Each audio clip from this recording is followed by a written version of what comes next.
கர்த்தர் நம்மோடு கூட பேசுவாராக. கண்களை மூடி நாம் ஜெபிப்போம். அன்பாய் நேசிக்கிற எங்கள் நல்ல ஆண்டவரே, இந்த நாளிலே நீர் எங்களுக்கு கொடுத்த இந்த வார்த்தைக்காய் ஸ்தோத்திரம். இந்த வார்த்தையை நீர் எங்களுக்கு ஆசீர்வதித்து தரும்படியாக நாங்கள் ஜெபிக்கிறேன். ஆண்டவரே, எங்களோடு கூட பேசும். இது கேட்கிற எல்லாருக்கும் பிரயோஜனமாக இருக்கட்டும். இயேசு கிறிஸ்துவின் நாமத்தில் ஜெபம் கேளும் பிதாவே, ஆமென். ஆண்டவராகிய இயேசு கிறிஸ்துவின் இனிய நாமத்தில் உங்கள் அனைவருக்கும் என் அன்பான வாழ்த்துக்களை தெரிவித்துக் கொள்கிறேன். கர்த்தர் நல்லவர். வாசிப்போம். மத்தேயு எழுதின சுவிசேஷம் 21ஆம் அதிகாரம் வசனம் 12, 13 வசனங்கள்.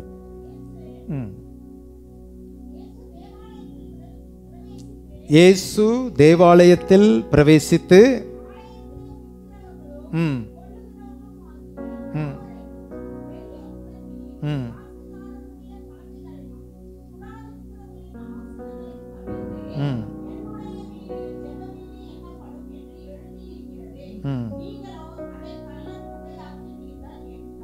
ஆமென். கர்த்தருக்கு மகிமை உண்டாவதாக. இந்த சம்பவத்தின் மிக முக்கியமான ஒரு மையம் என்ன என்றால் ஜெப வீடு. என்னுடைய வீடு ஜெப வீடு எனப்படும். என்னுடைய வீடு ஜெப வீடு எனப்படும். கர்த்தருக்கு ஸ்தோத்திரம் உண்டாவதாக. இந்த சம்பவத்தை நாம் சற்று தியானிப்போமானால், ஆண்டவராகிய இயேசு கிறிஸ்து எருசலேமை நோக்கி அவர் பவனி வருகிறார். கழுதையின் மேல் ஏறி வந்த இந்த சம்பவம், இது வேதத்திலே சொல்லப்பட்ட தீர்க்க தரிசனங்களும் ஒன்று. இதோ ராஜா கழுதையின் மேலும் கழுதை குட்டியாகிய மரியின் மேலும் ஏறி வருவார் என்று சொன்ன தீர்க்க தரிசனத்தின் நிறைவேறுதல். கர்த்தருக்கு மகிமை உண்டாவதாக. இவ்விதமாய் இயேசு கழுதையின் மேல் அவர் ஏறி வருகிறார். இஸ்ரவேல் ஜனங்களுக்கு ஒரு எதிர்பார்ப்பு இருந்தது. என்ன எதிர்பார்ப்பு? அவர்கள் எல்லாரும் அந்த நாட்களிலே ரோம அரசாட்சியின் கீழ் அவர்கள் ஆளுகைக்குட்பட்டவர்களாக இருந்தார்கள். ரோமர்கள் அவர்களை ஆண்டார்கள். அநேக நேரங்களிலே இஸ்ரவேல் ஜனங்கள் தங்களுடைய தவறுதலினாலே தங்களுடைய ராஜாக்கள் ஆளாதபடிக்கு இன்னொருவருடைய ஆளுகைக்கு உட்பட்ட ஒரு நிலைமைக்கு வருகிறதை பார்க்கிறோம். இது எதை காண்பிக்கிறது? நம்மை ராஜா தான் ஆள வேண்டும், ராஜாதி ராஜாவாகி ஆண்டவர் ஆள வேண்டும். ஆனால் அநேக நேரங்களிலே ஆண்டவருக்கு பிரியமில்லாத காரியங்களை ஒப்பு கொடுக்கும் செய்யும் பொழுது ஆண்டவர் மற்றவர்களிடத்திலே நம்மை ஒப்பு கொடுத்து விடுகிறார். அவர்கள் நம்மை போட்டு அடிமைப்படுத்தப்படுகிறதை பார்க்கிறோம். தேவனுடைய ஜனங்களாய் ஆசீர்வாதத்தோடு வாழ வேண்டியவர்கள் ஆசீர்வாதத்தை இழந்து இன்னொருவருடைய அதிகாரத்திற்குட்பட்டு வருகிறதை பார்க்கிறோம். இப்படி அந்த ரோம அரசாட்சியின் கீழ் இருக்கும் பொழுது இவர்களுக்கு ஏசாயாவால், ஆண்டவராகிய இயேசு கிறிஸ்து பிறப்பதற்கு 600 ஆண்டுகளுக்கு முன்பதாக ஏசாயாவால் நமக்கு ஒரு மேசியா வருவார், ஒரு ஆண்டவர் வருவார், நமக்கு ஒரு பாலகன் வருவார் அப்படி என்று சொல்லி கர்த்தத்துவம் அவர் தோளின் மேல் இருக்கும், அவர் ராஜரீகம் பண்ணுவார், இப்படியெல்லாம் வாக்குத்தத்தங்கள் கொடுக்கப்படுகிறது. அப்போ இந்த இஸ்ரவேல் மக்களுடைய ஒரு எதிர்பார்ப்பு என்ன? இந்த அடிமைத்தனத்தில் இருக்கிற நம்மை மீட்க மேசியா என்ற ஒரு ராஜா வருவார். அவர் வந்த உடனே நமக்கு இந்த ரோம அரசாங்கத்திலிருந்து நம்மை விடுதலை ஆக்கி விடுவார் அப்படின்னு அவங்க ரொம்ப அதிகமாக எதிர்பார்த்தாங்க. அப்பொழுதுதான் இயேசு இந்த உலகத்திற்கு பிறக்கிறார். அப்பொழுது இவருடைய பிறப்பை அறிந்த கேள்விப்பட்ட ஞான சாஸ்திரிகள் வந்து ஏரோது எருசலேமிலே வந்து ஏரோதின் இடத்துல போய் என்ன கேட்குறாங்க? யூதருக்கு ராஜாவாக பிறந்திருக்கிறவர் எங்கே? கிழக்கிலே அவருடைய நட்சத்திரத்தை கண்டு அவரை பணிந்து கொள்ள வந்தோம். அப்போ அவர்களுடைய எதிர்பார்ப்பு என்ன? ஒரு ராஜா, யூதருக்கு ராஜாவாக ஒருவர் பிறப்பார். உடனே ஏரோதுக்கு என்ன வந்துச்சு? பெரிய கலக்கம். நான் இருக்க இன்னொரு ராஜாவா? எனக்கு தெரியாம ஒரு ராஜ குழந்தை பிறந்திருக்கா அப்படின்னு சொல்லி தான் அவர்களை கூப்பிட்டு, நீங்க போய் பிள்ளைய பணிந்து கொண்டு பார்த்துட்டு வந்து என்கிட்ட சொல்லுங்க அப்படின்னு சொல்லிட்டு, என்ன எண்ணத்தோட சொன்னா, அப்படி பணிந்து கொண்டு அந்த குழந்தைய போய் என்ன பண்ணிடணும், எங்க இருக்குன்னு கண்டு கொன்றணும் அப்படின்னு சொல்லி. ஆனால் ஞானிகள் வேறு வழியாக அனுப்பப்பட்டார்கள். அதை அறிந்து தான் வஞ்சிக்கப்பட்டதை கண்டு ஏரோது 2 வயதிற்குட்பட்ட எல்லா குழந்தைகளும் என்ன செய்தான்? கொன்றான். ஆனால் இரவோடு இரவாக தேவதூதன் யோசேப்பினிடத்தில் சொல்லி, நீ எகிப்துக்கு போயிருன்னு சொன்ன போன போயிட்டாங்க, குழந்தை தப்பிச்சிருச்சு. இதெல்லாம் எதற்கு நான் சொல்லுகிறேன் என்றால், அவருடைய எதிர்பார்ப்பு ஒரு ராஜா வருவார். ஆனால் அவர்கள் எதிர்பார்த்தபடி இயேசு பிறந்தார். அதன் பிறகு அவர் மறுபடியும் எருசலேமிலே வந்து கலிலேயா, யூதேயா, சமாரியா இந்த எல்லா பகுதிகளிலும் அவர் ஊழியம் செய்து தன்னை தேவகுமாரன் என்று வெளிப்படுத்துகிறார். அற்புதங்களை செய்கிறார், அதிசயங்களை செய்கிறார், குணமாக்குகிறார். 5 அப்பம் 2 மீனை ஆசீர்வதித்து கொடுக்கிறார். வரி கட்டுவதற்கு பணம் இல்லை. மீனை தூண்டில் போடு, அங்கே ஒரு மீன் கிடைக்கும், அது வாயை திறந்தால் என்ன இருக்கும்? வெள்ளி பணம். பணத்திற்கு பஞ்சம் இல்லை, அப்பத்திற்கு பஞ்சம் இல்லை, அற்புதங்களுக்கு பஞ்சம் இல்லை. ஒரு பக்கம் எதிர்ப்பும் இருக்கிறது, இன்னொரு பக்கம் என்ன பண்ணுது? ஒரு ட்ரெஸரர் ஒருத்தர் கையில் இருக்கிறாரு, அவர் கையில் பணப்பை இருக்குதுன்னு இருக்குது. அப்போ கையில் பணமும் என்ன பண்ணுது? ஊழியம் செஞ்சால் என்ன வந்துடும்? ஊழியம் செஞ்சால் பணம் வரும், கண்டிப்பாக வரும். ஆனால் அந்த பணத்தை எதுக்காக செயல்படுத்தணும்? கர்த்தருக்காக செயல்படுத்தணும். ஆக மொத்தம் இவரோடு கூட இருந்த சீசர்களுக்கு ஒரு கவலையுமே இல்லை, ஒரு கவலையுமே இல்லை. ஆனால் இந்த உலகமும் அவளுடைய பார்க்குறாங்க, இவர் தான் நமக்கு வந்த மேசியா, இவர் தான் ராஜா அப்படின்னு நினைக்கிறாங்க. இப்போ பாடுபடுவதற்கு முன்பதாக அவர் அந்த கழுதையின் மேல் வருகிறார். இப்போ திரளான ஜனங்கள், எருசலேமின் எல்லா மக்களும் இப்போ அவங்க என்ன அங்கீகரிச்சிட்டாங்கன்னா, இதுதான் அந்த நேரம், இந்த ரோம பேரரசன்களை தள்ளிட்டு இவர் உட்கார போறார் அப்படின்னு நினச்சி பாருங்கள். நீங்கள் அந்த வசனத்தை நீங்கள் வாசித்தீங்கன்னா, திரளான ஜனங்கள் அந்த கழுதையின் மேல் ஏறி இருக்கிற இயேசுவை பின்தொடர்ந்து வர்றாங்க. வழிநடுக வஸ்திரங்களை என்ன செய்கிறாங்க? விரிக்கிறாங்க. இந்த வஸ்திரங்களை விரிக்கிறார்கள் என்பது ஒரு ராஜாவை அபிஷேகம் பண்ணுவதற்கு அவர்கள் செய்கிற அடையாளங்களிலே ஒன்று. 2 ராஜாக்களின் புஸ்தகம் 9ஆம் அதிகாரம் 13ஆம் வசனத்தை நீங்கள் வாசிப்பீர்கள் என்றால், அங்கு ஒரு ராஜாவுக்கு இப்படிப்பட்ட காரியத்தை செய்யும் பொழுது இந்த பணியை செய்கிறார்கள். வாசிங்க 2 ராஜாக்கள் 9:13 வாசிங்க. அப்பொழுது அவர்கள் தீவிரமாய்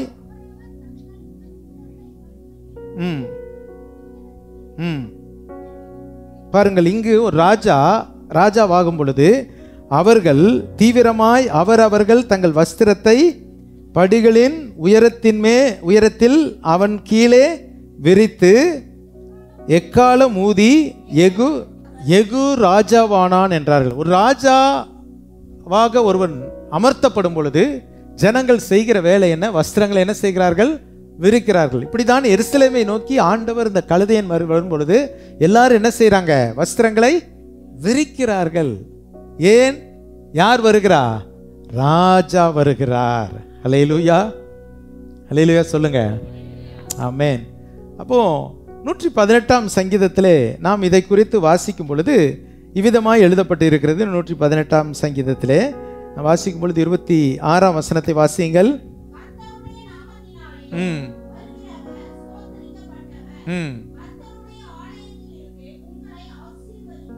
அதற்கு முன்புள்ள வசனங்களை வாசிங்க. கர்த்தாவே ரட்சியும். பாருங்கள், இந்த கர்த்தாவே ரட்சியும் என்றால் இந்த பதத்தினுடைய எபிரேய வார்த்தை ஹோசன்னா. கர்த்தாவே எங்களை ரட்சியும். ஹோசன்னா என்ற இந்த பதத்திற்கு பல அர்த்தங்கள் உண்டு. எங்களை ரட்சியும் என்பது ஒரு அர்த்தம். அடோரேஷன், உயர்த்தப்படுதல். ஜாய் என்ற ஒரு அர்த்தம். பிரைசஸ், துதி என்ற அர்த்தம். பல அர்த்தங்கள் இருக்கிறது.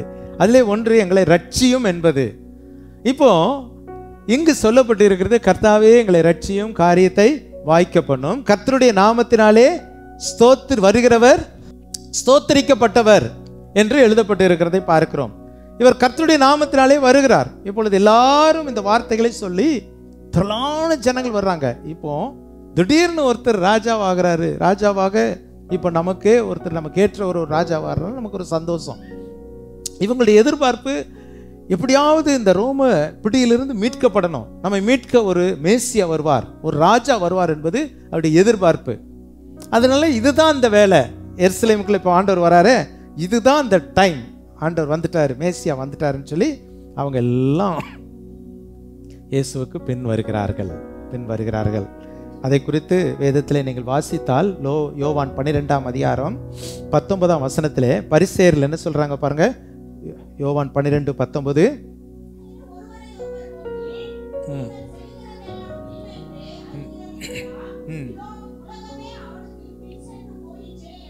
இப்போ என்ன ஆச்சுன்னா, இயேசுவுக்கு பின்னாக எங்க போயிடுச்சு? உலகமே போயிடுச்சு. அப்படின்னா என்ன? திரளான ஜனங்கள் அவருக்கு பின்னால கூட்டம் போயிட்டே இருக்கிறாங்க. யோசித்து பாருங்க. அப்போ அவன் சொல்கிறான், உலகமே அவருக்கு பின்னால் போயிடுச்சுங்க, அத்தனை பேரும் பின்னால் போயிட்டாங்க. எனக்கு இந்தியாவை குறித்து ஒரு பெரிய கவலை. எங்கே பார்த்தாலும் சபைகள், எங்கே பார்த்தாலும் விசுவாசிகள், எங்கே பார்த்தாலும் ஊழியங்கள், இந்தியாவே மாறிடுமோ அப்படிங்கிற மாதிரி நினைப்பதை போல இன்றைக்கு நடக்கிறதை நாம் பார்க்கிறோம். ஆகவே இப்படி திரளான ஜனங்கள் போகிறாங்க. இப்போ இவங்க எதிர்பார்ப்புலாம் எங்கே? இவர் நேராக போகிறார் எருசலேமுக்குள்ள போய், அங்கே ஏறுவது அரண்மனையில் போய் ஏறுவதை பிடிச்சி கழுத்தை பிடிச்சி தள்ளிட்டு அந்த சிங்காசனத்தில் உட்கார போகிறாருன்னு எதிர்பார்க்குறாங்க. ஆனால் நடந்தது என்ன? அவர் நேராக ஏறுவது மாளிகைக்கு போனாரா? இல்லை, அந்த கழுதை நேராக எங்கே போச்சு? தேவாலயத்துக்கு போச்சு. இவங்களுடைய எதிர்பார்ப்பு வேற, ஆண்டவருடைய செயல் வேற. இவங்க எதிர்பார்ப்புப்படி ஆண்டவர் அன்றைக்கு போய் அந்த ரோமாபுரியின் அந்த அரசர்களை தள்ளிட்டு ஏறுவது தள்ளிட்டு அவர் உட்கார்ந்துருந்தாருன்னா அன்னைக்கு உள்ள ராஜாவாக இருக்கலாம். ஆனால் அவர் உலகம் முழுவதுக்கும் ராஜாதி ராஜாவாய் வர வேண்டும் என்றால் முதலாவது அந்த ஆலயத்திற்கு போகிறார். அல்லேலூயா. ஆலயத்தில் போய் அங்கு என்ன செய்கிறார்? ஒரு சுத்திகாரத்தை உண்டாக்குறதை பார்க்கிறோம். ஒரு ஊழியக்காரர் இப்படி அவருடைய செய்தியை நான் கேட்கும்போது சொன்னார், ஒரு ஆடு, பஸ்கா ஆடு பலி செலுத்துவதற்கு சில நாட்களுக்கு முன்பதாக ஆசாரியனிடத்திலே போய் காட்டப்பட வேண்டும். இந்த ஆடு பழுதற்றதா இருக்க வேண்டும் என்பதை இயேசு தன்னை காண்பிக்க அந்த ஆலயத்திற்கு போகிறார். இயேசு யார்? இயேசு யார்? இந்த இடத்துல உலகத்தின் பாவத்தை சுமந்து தீர்க்கிற தேவாட்டுக்குட்டி. ஆமென். அவர் இப்பொழுது உலகத்தாருடைய பாவத்திற்காக எப்படி ஒரு ஆடு அடிக்கப்படுகிறது, அதை போல உலகத்தின் பாவத்திற்காய் அடிக்கப்படுகிற ஆடாக அவர் இருக்கிறார். யோசித்து பாருங்கள். இப்போ இவர் ஏரோது மாளிகை போகவில்லை, அவர் தேவனுடைய ஆலயத்திற்குள்ளாய் செல்லுகிறார், அடிக்கப்படும் ஆடாக. அல்லேலூயா. ஒருவேளை அதனால தான் யூதர்கள் இன்றைக்கு வர அவங்க ஜெபம் என்ன தெரியுமா? அந்த எருசலேம், அந்த புலம்பலின் மதில், அழுகையின் மதில்னு இன்னைக்கு இருக்குது. நான் போய் அதை பார்த்துருக்கிறேன். அங்கே போய் முட்டிக்கிட்டு அழுது ஜெபம் பண்ணுவாங்க, மேசியா வாங்கன்னு சொல்லி நான் கண்ணார பார்த்துருக்குறேன். யூதர்கள் போய் இப்படி அழுது ஜெபம் பண்ணுவாங்க. அவங்களுடைய எதிர்பார்ப்பு என்ன? மேசியாவே வாங்க வாங்க. அவங்க எதிர்பார்த்த மேசியா இயேசு இல்லைங்கிறதுனால இயேசு இன்னும் நிறைய பேர் என்ன பண்ணல? ஏற்றுக்கொள்ளலை. யூதர்கள் இயேசுவை என்ன பண்ணலை? ஏற்றுக்கொள்ளவில்லை. சொந்தமானதிலே வந்தார், சொந்தமானவர்கள் அவரை ஏற்றுக்கொள்ளலை. அவங்க எதிர்பார்ப்பு அவர் ராஜாவாய் வந்து அந்த ரோமா அரசாங்கத்தையே மாற்றி அமைச்சிட்டு இவர் உட்கார்ந்துருப்பார்னு நினைச்சாங்க. ஆனால் இயேசு வந்த விதம் வேறு. அவர் ஆலயத்தில் பிரவேசித்தார். ராஜ அரண்மனையில் பிரவேசியாமல் ஆலயத்திற்குள் பிரவேசித்தார். அப்போ அவர் ஆலயத்தில் பிரவேசித்த பொழுது அவர் சொன்ன ஒரு வார்த்தை தான், என்னுடைய வீடு என்ன வீடு? எல்லா ஜனங்களுக்கும் ஜெப வீடு என்னப்படும். இந்த வசனம் எங்க வருகிறது? ஏசாயா 56ஆம் அதிகாரம் 7ஆம் வசனத்தை வாசியுங்கள். ஏசாயா 56ஆம் அதிகாரம். நான் என் பரிசுத்த பர்வதத்திற்கு கொண்டு வந்து என் ஜெப வீட்டிலே அவர்களை மகிழ பண்ணுவேன். அவர்கள் சர்வாங்க தகனங்களும் அவருடைய பலிகளும் என் பலிபீடத்தின் மேல் அங்கீகரிக்கப்பட்டிருக்கும். என்னுடைய வீடு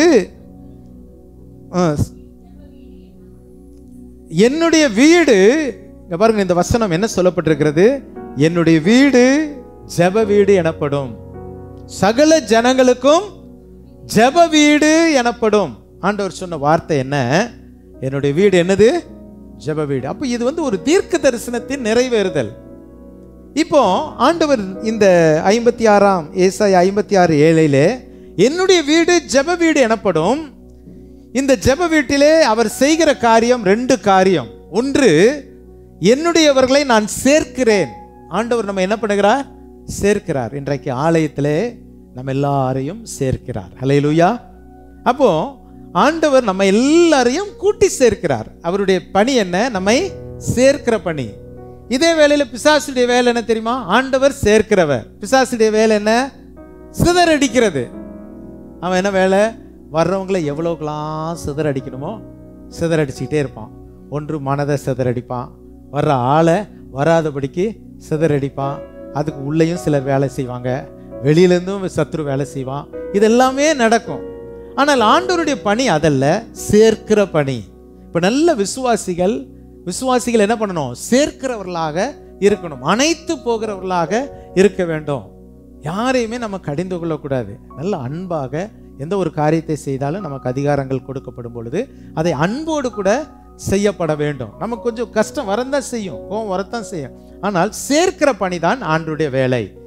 அப்போதான் சேர்க்கிறதுனா எப்படி? இப்போ இங்கே வர்றவங்கள நம்ம முறைச்சிக்கிட்டே இருந்தாங்கன்னா வருவாங்களா? சொல்லுங்க பார்க்கலாம். அப்போ இன்முகத்தோடு கூட அவர்களை வாங்க. இயேசு அதை தான் சொன்னார், வருத்தப்பட்டு பாரம் சுமக்கிறவர்களே எல்லாரும் என்னிடத்தில் வாருங்கள், நான் உங்களை இளைப்பாறுதல் தருவேன். அதான் சேர்த்து கொள்ளுகிறது. வாங்குங்க, நீங்க வந்தீங்கன்னா உங்களுக்கு ஆறுதல்ங்க, உங்களுக்காக நாங்க ஜெபம் பண்றோம். இதுதான் சேர்த்து கொள்ளுகிற பணி. நம்ம கிறிஸ்தவ வாழ்க்கை என்ன தெரியுமா? நம்முடைய ஆண்டவர் எல்லாரையும், என்னிடத்தில் வருகிற ஒருவனையும் நான் புறம்பே தள்ளுவதில்லை. பல கஷ்டத்துல வருவாங்க, வரவங்க எல்லாரும் எல்லாம் இருந்தா வர்றாங்க. சொல்லுங்க பார்க்கலாம். பல எதிர்பார்ப்போட வந்திருப்பாங்க, கவலையோட வந்திருப்பாங்க, மனம் உடைஞ்சு போய் வந்திருப்பாங்க. அவங்களெல்லாம் சேர்த்து கொள்ளணும். அவங்கள சேர்த்து கொண்டு அவர்களுக்கு ஏற்ற வார்த்தைகளை கொடுப்பது தான் ஆண்டவருடைய வேலை. அப்போ ஆண்டவருடைய வசனம் இங்கே என்ன சொல்லுகிறது?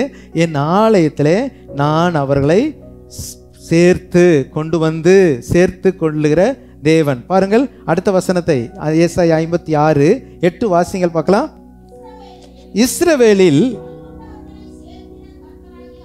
பாருங்கள், யாரை சேர்க்கிறார்? ஆண்டவர் சேர்க்கிறார். யாரை? தள்ளுண்டவர்கள். இந்த உலகம் சிலரை தள்ளிரும். நீ ஒன்றுக்கு உதவாதவன், நீ குடிகாரன், நீ பாவி அப்படின்னு அணிடுவாங்க. ஆனால் ஆண்டவர் எல்லாரையும் வாங்க என்கிட்டன்றாரு. உங்களை தள்ளிட்டாங்களா? பரவாயில்ல, வா என்கிட்ட வா, நான் சேர்த்து கொள்ளுகிறேன். ஒரு அலையிலேயே சொல்லுமா?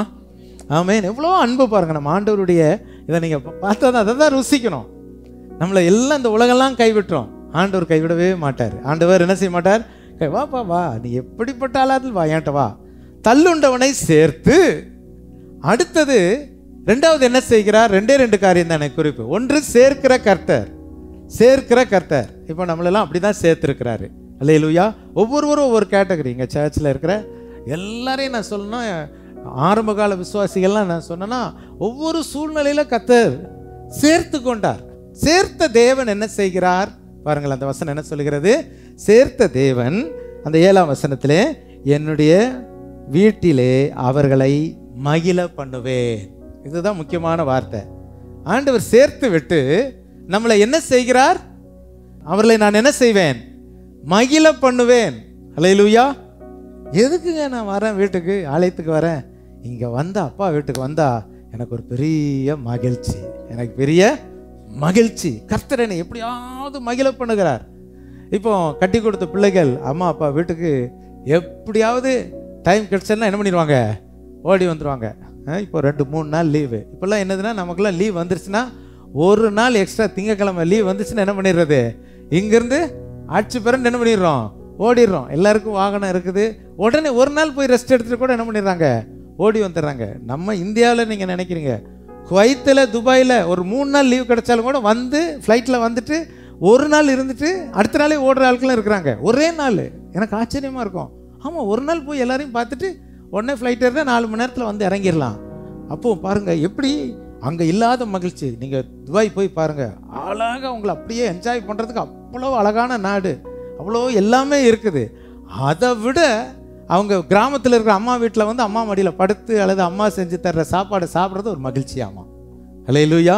அப்போ ஏதோ ஒரு மகிழ்ச்சி தகப்பனுடைய வீட்டில் இருக்கிறது. ஒரு அல்லேலூயா சொல்லுங்க பார்க்கலாம். அல்லேலூயா. அப்போ அந்த ஆண்டவர் என்ன செய்கிறார்னா, அந்த வீட்டில் தம்முடைய ஜனங்களை மகிழ பண்ணுகிறார். அதுதான். அப்போ ஒரு 3 குறிப்பை நான் சுருக்கமாக சொல்லி முடிக்கிறேன். ஒன்று, எப்படி ஆண்டவர் மகிழ பண்ணுகிறார்? வேதத்தில் நீங்கள் வாசித்தால் மார்க் எழுதின சுவிசேஷம் 1ஆம் அதிகாரத்தில் 1ஆம் அதிகாரம் 23ஆம் வசனத்தை வாசிப்போம்.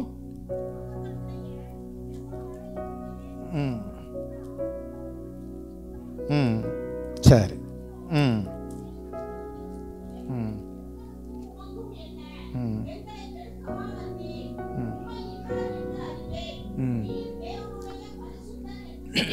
சரி, கவனிங்கள். இப்போ இங்க ஒரு ஜெப ஆலயத்திலே ஒரு மனுஷன் இருக்கிறான். அவன் யார்?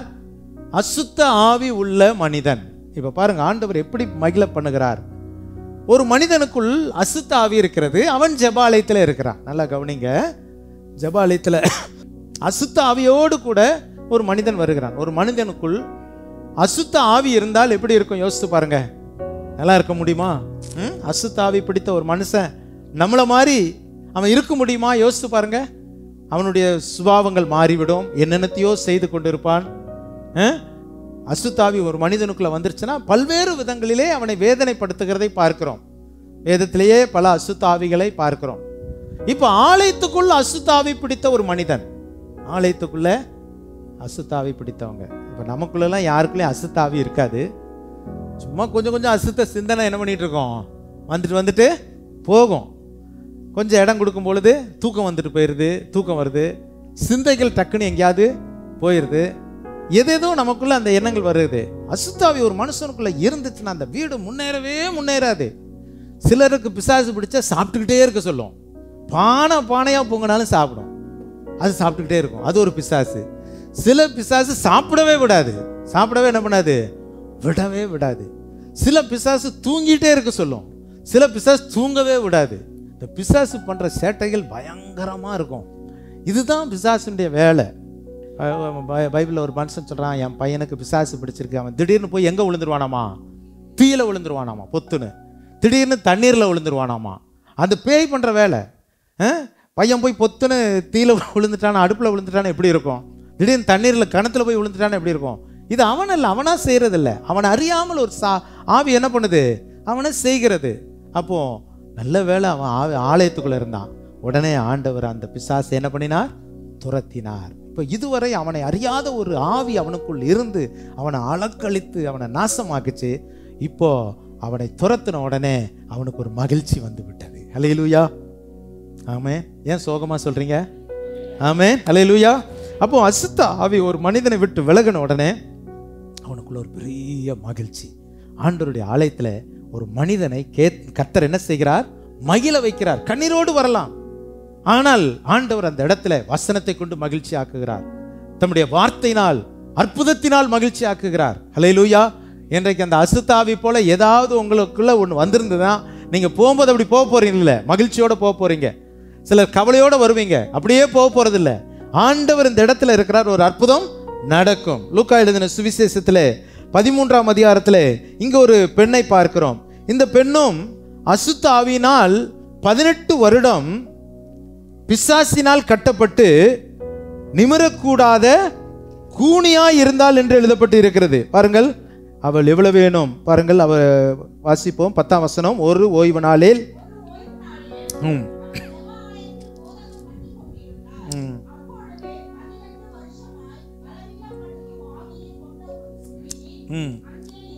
எங்க ஆலயத்தில். அதான் நான் சொல்ற வர பிரச்சனைனா, என் ஜெப வீட்டிலே அவர்களை கொண்டு வந்து மகிழ பண்ணுவேன்.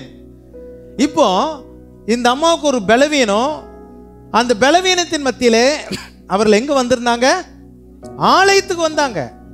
இன்னைக்கு நம்ம நிறைய காரியங்கள் என்ன செய்யறோம், இன்னைக்கு கொஞ்சம் தலை வலிக்குது, அதனால இன்னைக்கு நான் ஆலயத்துக்கு போகல. இன்னைக்கு ஒரு சின்ன பிரச்சனை, நான் ஆலயத்துக்கு போகல. நான் ஒன்று சொல்றேன், ஆண்டவர் நம்மை சந்திக்கிற இடமே தேவனுடைய ஆலயம்தான். நம்முடைய வார்த்தையினால் அவர் பேசுகிறார். உங்களுக்குன்னு அவர் இன்றைக்கு ஒரு ஆசீர்வாதத்தை வச்சிருப்பாரு. இந்த ஒரு வாரத்தை நம்ம விட்டுட்டோன்னா உங்களுக்கு வந்த வார்த்தை அன்னைக்கு போயிடும். அதுதான் நல்லா உணர்ந்தவங்க, அனுபவிச்சவங்க ஒரு நாளும் விட மாட்டாங்க. கர்த்தருக்கு மகிமை உண்டாவதாக. அப்படி என்றால் இந்த பெண் தனக்கு ஒரு பலவீனம் இருக்குது, குனிஞ்சுதான் பார்க்கணும். ஆனா ஆலயத்துக்கு போனது தவறவே இல்லை. 18 வருஷம். இன்னைக்கு போறாங்க, கூனியா வராங்க, கூனியா போறாங்க. ஆனா இன்னைக்கு ஒரு நாள் ஸ்பெஷல் டே. அன்னைக்கு யார் இருக்கிறா, அன்னைக்கு பாஸ்டர் யாரு, பாஸ்டர் இயேசு பேசுகிறார். இன்றைக்கு இயேசு பேசுகிறார். சரி, இவங்க கேஷுவலா நம்ம எப்போ இப்படித்தானே வரப்போறோம், இப்படித்தானே போக போறோம் அப்படின்னு நினைச்சாங்க. அங்கு பார்த்தால் அந்த வசனம் சொல்லுகிறது, இயேசு அவளை கண்டு. இத்தனை நாள் வந்த பிரசங்கியார் கண்டாங்களா இல்லையான்னு தெரியல. அவங்க ரெகுலராக வர்ற விசுவாசி தாங்க, அவங்க அப்படிதான் வருவாங்க, அப்படிதான் போவாங்கன்னு இருக்கலாம். ஆனால் இயேசு அப்படிப்பட்டவர் அல்ல. இன்னைக்கு உங்களை ஸ்பெஷலாக பார்க்குறாரு. நீங்கள் 10 வருஷமா இந்த சர்ச்சுக்கு வந்திருக்கலாம், வந்த மாதிரியே போயிருக்கலாம். இன்னைக்கு உங்களை மகிழ பண்ணுவார். ஹல்லேலூயா. ஏற்கனவே நிறைய பேரை மகிழ பண்ணிட்டாரு.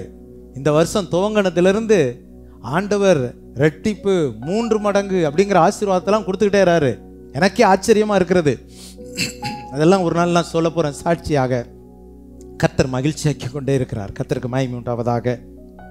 இந்த பெண் வந்தால் இந்த பெண்ணை சுகப்படுத்தி ஆண்டவர் அந்த ஸ்திரீயை மகிழ செய்தால். இப்போ 18 வருஷம் கூனியாய் வந்த இந்த பெண் இப்போ எப்படி போறாங்க சொல்லுங்க? மகிழ்ச்சியோடு கூட சந்தோஷமாய் நிமிர்ந்து தேவனை மகிமைப்படுத்தி போனாள். நான் என்ன சொல்றேன்னா, இத்தனை வருஷமா நீங்க வந்து கவலையோடு போனாலும் இன்னைக்கு கர்த்தர் உங்களை மகிழ வைக்காம விட மாட்டார். ஆமென். நீங்க வந்த மாதிரியே போக மாட்டீங்க, நீங்க மகிழ்ச்சியாய் போவீர்கள். அல்லேலூயா.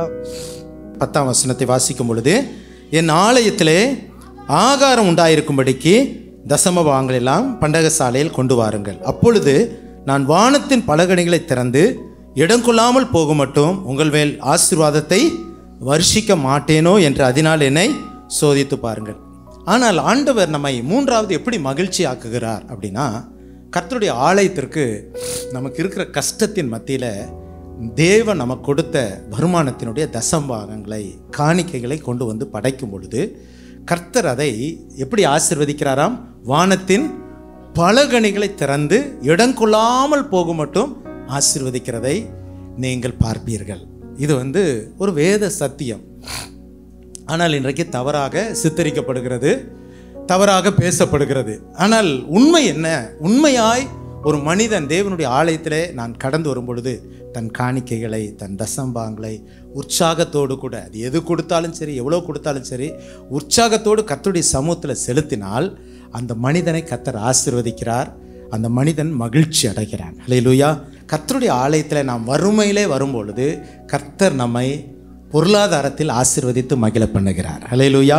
3 காரியத்தை சொன்னேன். நம்ம வாழ்க்கையிலே அசுத்த ஆவிகள் இருந்த ஒரு மனிதன் அதிலிருந்து விடுதலை பெற்று அவனை மகிழ வைத்தார். பலவீனமான ஒரு ஸ்திரீயை கர்த்தர் சுகப்படுத்தி மகிழ வைத்தாள். வறுமையிலிருந்த ஒரு மனிதன் ஆலயத்திற்கு வரும்பொழுது கர்த்தர் அவனை ஆசீர்வதிப்பதினால் கர்த்தர் அவரை என்ன செய்கிறார்? மகிழ பண்ணுகிறார். நம்மை ஆண்டவர் கொண்டு வந்து சேர்க்கிறவர் மாத்திரமல்ல, நம்மளை மகிழ வைக்கிற தெய்வம். ஆமென்.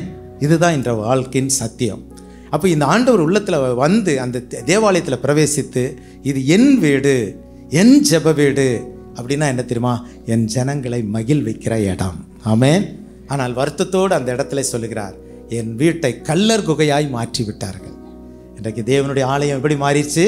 பல்வேறு விதங்களிலே வியாபார ஸ்தலமாய் மாறுகிறது. ஆண்டோட கிருபையினால கர்த்தர் நம்முடைய சபை அப்படி பாதுகாத்திருக்கிறார்.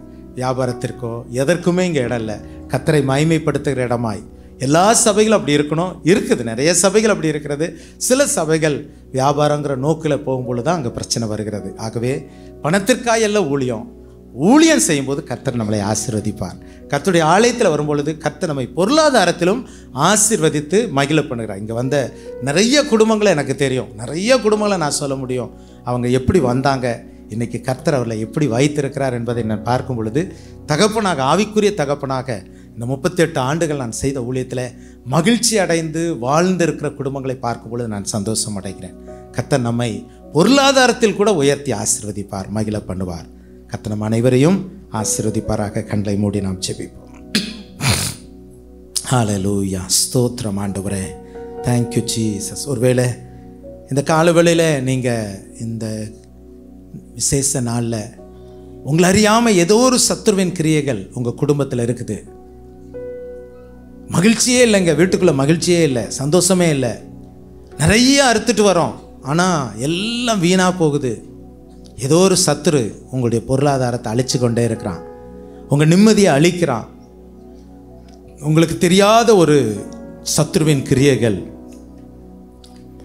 ஆனால் ஒன்றை நான் உங்களுக்கு சொல்லுகிறேன், இன்றைக்கு கர்த்தர் உங்களுக்கு ஒரு விடுதலை தருகிறார். உங்களுக்கு விரோதமாய் வைக்கப்பட்ட பொல்லாத வெள்ளி சூனியங்கள், உங்கள் குடும்பம் முன்னேற விடாதபடிக்கு தடுக்கிற சத்துருவின் கிரியைகள் அழிக்கப்படுகிறது. அதற்கு தான் ஆண்டவர் தேவாலயத்துக்குள் வந்தார். இன்றைக்கு உங்களுக்கு ஒரு விடுதலை கொடுக்கும்படியாய், உங்களை ஒரு மகிழ்விக்கும்படியாய். Hallelujah. Thank you Jesus. Thank you Lord. Hallelujah. உங்கள் குடும்பத்துக்குள் அப்படிப்பட்ட ஒரு தேவ வல்லமை இறங்குகிறது. ஹல்லேலூயா. Thank you Jesus. இதுவரை உங்கள் குடும்பத்துக்குள்ள ஒரு மகிழ்ச்சியே இல்லையா? கணவன் மனைவிக்குள்ளாய் மகிழ்ச்சி இல்லையா? ஆண்டவர் மகிழ்ச்சியை கொடுக்கிறார். அந்த மகிழ்ச்சிக்கு தடையாக இருக்கிற பிசாசு, அசுத்த ஆவி, சில நேரங்களில் சில குடும்பத்தில் கணவன் மனைவி சந்தோஷமாக இருக்கிறது பிடிக்கலைன்னு சொல்லி சொந்தங்களே நமக்கு சில வேளைகளில் விரோதமாக காரியங்களை செய்வாங்க. காலையில் ஒரு பாஸ்டர் மலேசியாவிலேருந்து வந்தார். அவர் சொன்ன ஒரு வார்த்தை, வீட்டாரே உனக்கு சத்துருக்கள். சில வேளைகளில் வீட்டாரே நமக்கு சத்துருவாக எழும்புவாங்க. உங்கள் வீட்டுக்குள்ள அடிக்கடி சண்டை போடுறீங்க, கணவன் மனைவியாக இருக்கிறீங்க, நிம்மதியே இல்லை, சண்டை போடுறீங்க. ஏன் தெரியுமா? ஏதோ ஒரு சத்துரு உங்கள் வீட்டுக்குள்ளே புகுந்திருக்கிறான். இன்றைக்கு கர்த்தர் உங்களை மகிழ்விக்க போகிறார். இழந்து போன மகிழ்ச்சியை உங்கள் வீட்டுக்கு தரப்போகிறார். இழந்து போன சந்தோஷம் உங்கள் வீட்டுக்கு நோக்கி வருகிறது. ஏசு என் வீடு ஜெப வீடு, என் ஜெப வீட்டிலே நான் அவர்களை கூட்டிக் கொள்வது மாத்திரமல்ல, சேர்ப்பது மாத்திரமல்ல, அவர்களை நான் மகிழ்ச்சியாக்குவேன். மகிழ்ச்சி இழந்த குடும்பங்கள் இங்கு இருக்கிறதை கர்த்தருடைய ஆவியானவர் சொல்லுகிறார். உங்க குடும்பத்தில் இழந்து போன மகிழ்ச்சியை தருவதற்கு கர்த்தர் ஆயத்தமாயிருக்கிறார். ஹல்லேலூயா. இயேசுவின் நாமத்தினாலே அப்படிப்பட்ட குடும்பங்களுக்குள்ளாய் கிரியை செய்கிற பொல்லாத அசுத்த ஆவிகள், அது ஆண்டவரே மனிதர்களால் வைக்கப்பட்டவைகளாக இருக்கலாம், அல்லது தானாக வந்து குடிக்கொண்ட ஆவியாக இருக்கலாம். இயேசுவின் நாமத்தில் மகிழ்ச்சியை கெடுக்கிற பொல்லாத ஆவிகள் அந்த வீட்டை விட்டு விலகி போவதாக. ஜீசஸ், ஹல்லேலூயா. இன்று முதல் அந்த குடும்பங்களிலே ஒரு தெய்வீக மகிழ்ச்சி உண்டாவதாக என்று சொல்லி நான் ஜெபிக்கிறேன். இரண்டாவது, பலவீனம், சரீர பலவீனம். ஏதோ ஒரு பலவீனம் உங்களை தொடர்ந்து நடத்தி கொண்டே இருக்கிறது, ஆட்கொண்டு கொண்டே இருக்கிறது. அதனாலே நீங்கள் நிம்மதி இழந்து காணப்படுகிறீர்கள். இன்றைக்கு கர்த்தருடைய வல்லமை உங்களை தொட்டுகிறது. இயேசுவின் வல்லமுள்ள நாமத்தில் ஒருவேளை உங்களுடைய சரீரத்தில் பலவீனம் இருக்குமானால் இப்பொழுது உங்களுடைய கரங்களை அந்த இடத்துல வைத்துக் கொள்ளுங்கள். ஜெபிக்கிறேன் இயேசுவின் நாமத்தில். ஹல்லேலூயா, ஹல்லேலூயா, ஹல்லேலூயா. அது எந்த இடமா இருக்கலாம், எப்பேற்பட்ட கட்டிகளாக இருக்கலாம். ஹல்லேலூயா. இப்பொழுது நம்முடைய வல்லமை இறங்குவதாக. அன்றைக்கு தேவாலயத்துக்குள் பிரவேசித்த அதே ஆண்டவர் குருடர்களையும் சப்பானிகளையும் சொஸ்தமாக்கினார் என்று எழுதப்பட்டு இருக்கிறது. சுகமளிக்கும் வல்லமை இந்த வேளையில் இந்த இடத்துல இறங்கி இருப்பதாக, இறங்கி இருப்பதற்காய் ஸ்தோத்திரம்.